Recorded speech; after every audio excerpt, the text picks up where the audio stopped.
Praise lord, good morning. అందరూ బాగున్నారు కదూ? ఈరోజు వాగ్దానంగా పరిశుద్ధ గ్రంథాలు తెరిచి కీర్తనలు 86:17 చరణాన్ని మనం చూస్తే, యెహోవా నీవు నాకు సహాయుడివై నన్ను ఆదరించుచున్నావు, నా పగవారు చూచి సిగ్గుపడినట్లు శుభకరమైన ఆనవాలు నాకు కనుబరచుము. ప్రభువు మనకు సహాయకుడిగా ఉన్నాడు. సహాయం అనగానే ఏమి సహాయం చేస్తాడనుకుంటాం. మిచాంగ్ అనేటువంటి తుఫాను వచ్చినప్పుడు ఆ పరిసర ప్రాంతాల్లో ఉన్నటువంటి వారిని సురక్షితమైన ప్రాంతాలకి తరలించారు. అది ఒక సహాయం. వారికి కావాల్సినటువంటి ఆహార పదార్థాలు, వారికి కావాల్సినటువంటి వసతులను సమకూర్చి ప్రభుత్వం వారికి సహాయం చేస్తుంది. అలాగే దేవాది దేవుడు కూడా మన జీవితాల్లో కలుగుతున్నటువంటి కష్టాల్లో, ఇబ్బందుల్లో, ఇరుకుల్లో, మన దైనందిక జీవితంలో మనం ఎదుర్కొంటున్నటువంటి ప్రతి పరిస్థితిలో దేవుడు మనకు సహాయకుడిగా ఉన్నాడు. ఆయన సహాయకుడు అని పేరు కలిగినటువంటి వాడు. ఎబినేజర్ అనగా సహాయకర్త, సహాయకరమైన రాయి అనేటువంటి అర్థం కలిగినటువంటి వాడు.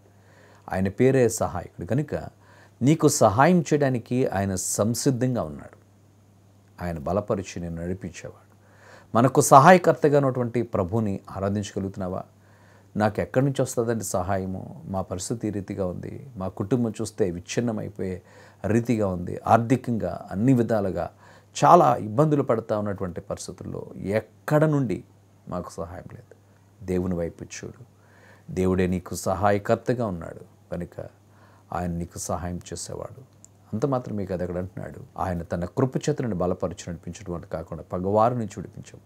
దావీదు జీవితంలో ఎన్నో యుద్ధాలు చేశాడు, శత్రువులను జయించాడు. కనుక దావీదుని ఏదో రీతిగా మట్టు పెట్టాలన్నటువంటి పగ వారిలో ఉంటుంది. కనుక ప్రభువా నీవు నన్ను రక్షిస్తున్నావు అన్నదానికి ఒక శుభకరమైనటువంటి ఒక ఆనవాలు నాకు దయచేయి అని ప్రార్థిస్తూ ఉన్నాడు. ఈ మాటలు మనకెంతో ఆదరణను, మనకెంతో ధైర్యాన్ని మన హృదయాల్లో నింపుతుంటాయి. నిజమే, నీవు కూడా ఉన్నటువంటి పరిస్థితుల్లో ఇబ్బందులతో బాధపడుతున్నావేమో. దావీదులా నీకు కూడా శత్రువులు నీ మీద పగబెట్టుకున్నటువంటి వారు ఉన్నారేమో. లేకపోతే నువ్వు పనిచేసే చోట్ల నువ్వు రాణిస్తూ ఉంటే అది చూచి వారవలేక నీ మీద పగబట్టారేమో. నువ్వు ఉన్నతంగా చదువుతూ ఉత్తీర్ణత సాధిస్తూ ఉంటే ఆ తోటి విద్యార్థినిలు చూచి వారవలేక అసూయతో నిన్ను పతనానికి తీసుకుని వెళ్ళాలని, ఏదో రీతిగా బ్లేమ్ చేయాలని వారు చూస్తున్నారేమో. ఇవన్నీ కూడా దేవుడు విడిపించేవాడు. ఒక శుభకరమైన ఆనవాలు నీకు కూడా దయచేస్తాడు. అలనాడు ఎరుకో ప్రాంతానికి వేగులు వారిని చేర్చుకున్నటువంటి ఆమెకు ఒక ఆనవాలు నాకు దయచేయండి అన్నప్పుడు ఎర్రని దారాన్ని ఆమె కిటికీగా కట్టారు. దేవుడు ఒక శుభకరమైన ఆనవాలు ఆమెకిచ్చాడు. ఆమె జీవితంలో కుటుంబంని ఆ ఆనవాళ్ళ ద్వారా తన ఇంటి వారిని రక్షించుకోగలిగింది. నీ జీవితంలో కూడా దేవుడిచ్చేటువంటి ఈ యొక్క అద్భుతమైనటువంటి ఆ శుభకరమైనటువంటి ఆనవాలు నిన్ను రక్షించి బలపరిచేది, నీవు ఉన్నటువంటి ప్రతి పరిస్థితుల్లో నుంచి నిన్ను విడిపించి ఉన్నతంగా నడిపించేటువంటిది. కనుక ఆయనకు మనల్ని అప్పగించుకొని ప్రార్థన చేద్దాం. పరిశుద్ధుడానికి స్తుతులు. ఈ యొక్క మాటలు మా వెనుకలో దీవించండి. నీ ప్రియబిడ్డలు నీ చేతుల్లో పెడుతున్నాం నాయన. వారు చేస్తున్నటువంటి ప్రతి పనిని, వారి జాబ్స్లో, వారు చేస్తున్న పనుల్లో వారికి కావలసినటువంటి సహాయాన్ని వారికి దయచేయండి. నీ కృప వాత్సల్యత వరకు తోడుగా ఉంచండి.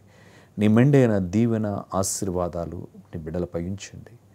ప్రకటిస్తున్నాం ప్రభువా, నీ అద్భుతమైన కార్యాలు వారి జీవితాల్లో స్థిరపరిచి నడిపించండి. నేను అన్ని విషయాల్లో నీ కృపా సమృద్ధి మా ప్రియులతో ఉంచి దీవించమని యేసు నామమున అడుగుచున్నాము తండ్రి. ఆమేన్.